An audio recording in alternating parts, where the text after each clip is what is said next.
విశేషమైన స్టార్డంతో Tollywood super స్టార్లుగా వెలుగొందుతున్న Mahesh Babu junior ఎన్టీఆర్ల మధ్య box office clash గురించి ఈ వీడియోలో మాట్లాడుకుందాం.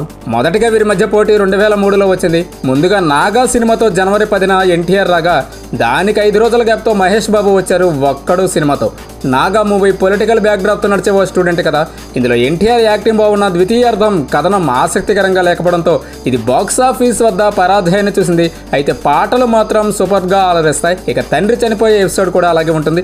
సదా ఇందులో హీరోయిన్. ఈ మూవీకి డైరెక్టర్ డికే సురేష్. ఇక ఒక్కడు మూవీ విషయానికి వస్తే ఇది మహేష్కి తొలి మాస్ బ్లాక్ బస్టర్ అని చెప్పొచ్చు. హీరోయిజం పుష్కలంగా ఉన్న ఈ మూవీతోనే మహేష్ కెరీర్ పీక్ లెవెల్కి చేరిపోయింది. ఒక ఫ్యాక్షనిస్ట్ గోండా నుండి ఒక అమ్మాయిని కాపాడే క్రమంలో ఒక్కడిగా మహేష్ బాబు చూపించే నటన ఆకట్టుకుంటుంది.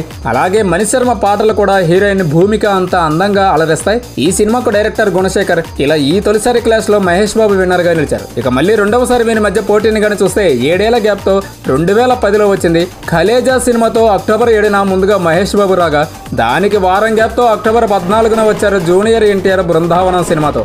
ఖలేజా మూవీలో మస్తు కామెడీ టైమింగ్తో త్రివిక్రమ్ శ్రీనివాస్ డైరెక్షన్లో మహేష్ బాబు నటన ఆకట్టుకున్న లాజిక్ మిస్ అంటూ నెగిటివ్ టాక్ రావడంతో మూవీ బాక్సాఫీస్ వద్ద పరాజయాన్ని మూటగట్టుకోవాల్సి వచ్చింది. దేవుడిగా తనని నమ్ముకున్న మనుషుల కోసం మహేష్ బాబు ఎలాంటి యుద్ధం చేశాడో అన్నది ఎలా వెళ్తుంది. ఇక జూనియర్ ఎన్టీఆర్ బృందావనం విషయానికి వస్తే దిల్ రాజు తరహాలో సాగే కమర్షియల్ ఫ్యామిలీ డ్రామా ఇది.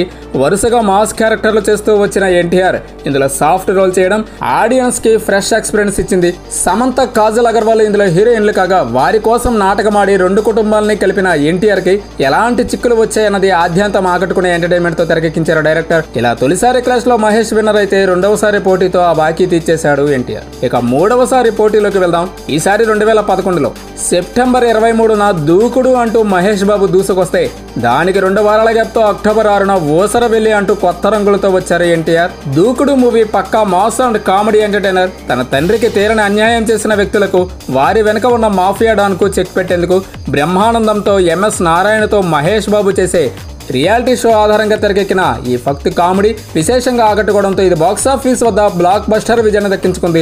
సమంత క్యూట్ యాక్టింగ్ గిలిగింతలు పెట్టేస్తుంది దీనికి డైరెక్టర్ శ్రీను వైట్ల. ఇక దీనికి పోటీగా వచ్చిన ఓసరవెల్లి విషయానికి వస్తే హీరోయిన్ తమన్నాకు జరిగిన అన్యాయంపై ఆమె పగను పంచుకునే వ్యక్తిగా ఎన్టీఆర్ ఎంతలా భారాన్ని మోస్తూ ముందుకు వెళ్ళాడన్నది ఎమోషనల్ గా కొన్ని సీన్లు ఆకట్టుకున్న మూవీ ఓవరాల్ గా విజయాన్ని అయితే దక్కించుకోలేకపోయింది. ఎన్టీఆర్ డ్యాన్స్ కి మాత్రం విజిల్స్ పడకుండా ఉండవు. ఇలా ఫైనల్ గా బాక్సాఫీస్ వద్ద యావరేజ్ గా నిలిచింది సినిమా. దీనికి డైరెక్టర్ సురేందర్ రెడ్డి. ఇలా ఈ క్లాష్ లో బాబుదే విజయం. ఇక ఇద్దరు స్టార్ల మధ్య ఆఖరి ఘట్టను చూస్తే అది 2017లో జై లవకుశ అంటూ ఎన్టీఆర్ సెప్టెంబర్ 21న రాగా దానికి 6 రోజుల గ్యాప్తో సెప్టెంబర్ 27న స్పైడర్ అంటూ వచ్చారు మహేష్ బాబు.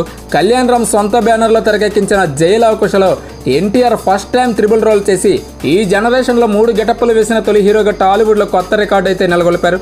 దీనికి డైరెక్టర్ కెఎస్ రవీంద్ర. తమ్ముళ్లపై పగతో వారి పట్ల విలన్ గా మారిన ఎన్టీఆర్ చివరికి తమ్ముళ్ల కోసం ఎంత త్యాగం చేశాడన్నది ఆకట్టుకుంటుంది. కథనం కొంత ల్యాగ్ ఎక్కువ అనిపించి మొదట మూవీకి మిక్స్డ్ టాక్ అయితే వచ్చినా ఫైనల్ గా ఇది కమర్షియల్ సక్సెస్ ని అందుకుంది. ఇక మహేష్ బాబు స్పైడర్ భారీ అంచనాలతో తెరకెక్కిన movie. Murugadoss director. Intelligence officer గా మహేష్ ఒక సీరియల్ కిల్లర్ ని పట్టుకునే క్రమంలో ఎలాంటి ఎత్తుగడలు వేశాడన్నది ఎలా కొనసాగుతుంది. ఏమాత్రం జనాదరణకు నోచుకోలేక పరాజయాన్ని చూడాల్సి వచ్చింది. రకుల్ ప్రీత్ సింగ్ క్యారెక్టర్ కూడా సినిమాకు మైనస్. ఇలా ఈ క్లాస్ లో ఎన్టీఆర్ విజయం సాధించి దూకుడు బాకీని తీర్చేసుకోవడం జరిగింది. ఇలా ఫైనల్ గా ఇద్దరు అయితే సమానంగా నిలిచారని తెలుస్తుంది. మరి తెలుసుకున్నారు కదా, మరో ఇంట్రెస్టింగ్ వీడియోతో మళ్ళీ కలుద్దాం. దయచేసి మా తెలుగు నాటోడు ఛానల్ని సబ్స్క్రైబ్ చేస్తారని ఆశిస్తున్నాం.